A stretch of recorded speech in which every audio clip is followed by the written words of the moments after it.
Has anyone ever told you that you're chicken winging your lead arm in your golf swing? This is Sean McTurnan and you're watching another episode of My Golf Tutor, the #1 place on the internet for you to play your best golf now.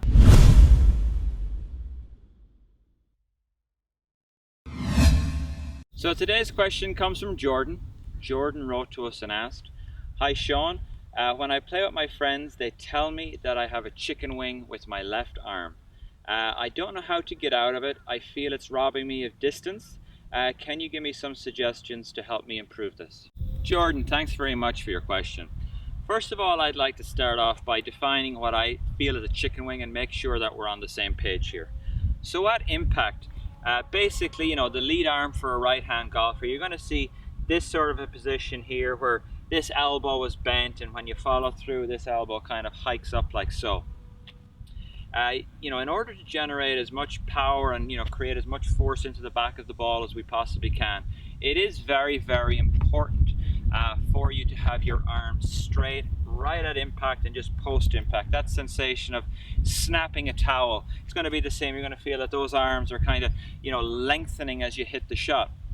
And what's happening is that you probably are athletic enough to know that if you keep these arms nice and straight, you're going to bury the club in the ground, and possibly it's just you've worked out a way to help shallow the club out, and therefore it won't dig in the ground. So there's a couple of things I want you to look at.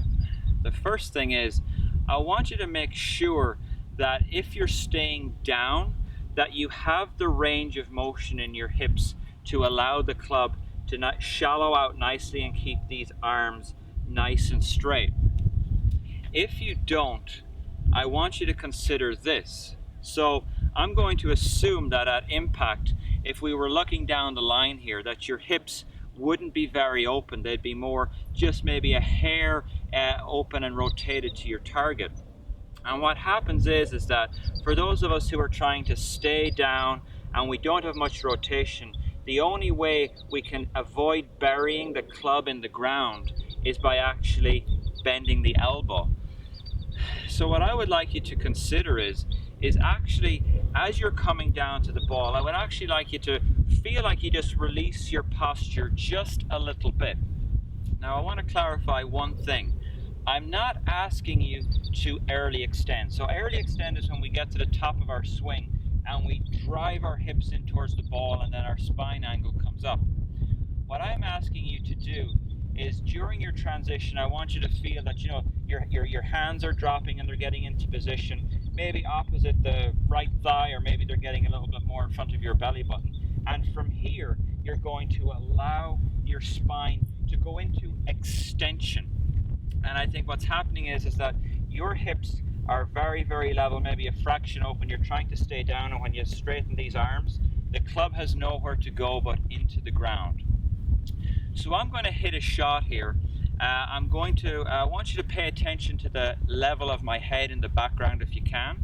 I'm going to feel that when I drop the club down into position here, that I'm just going to release my posture just a slight little bit. And then this is going to force me to keep those arms long. If you get the club into position here, and when you release your posture, if this elbow stays bent, you're going to catch a lot of thin shots and you're going to possibly top a few. So there's definitely a big timing element to this. But once you get the timing down, you're going to be able to hit a lot of nice quality golf shots. You're going to eliminate that chicken wing and you're going to get some nice distance back. So let's go ahead. Keep an eye on my head in the background. Watch how I release my posture and my arms stay nice and straight.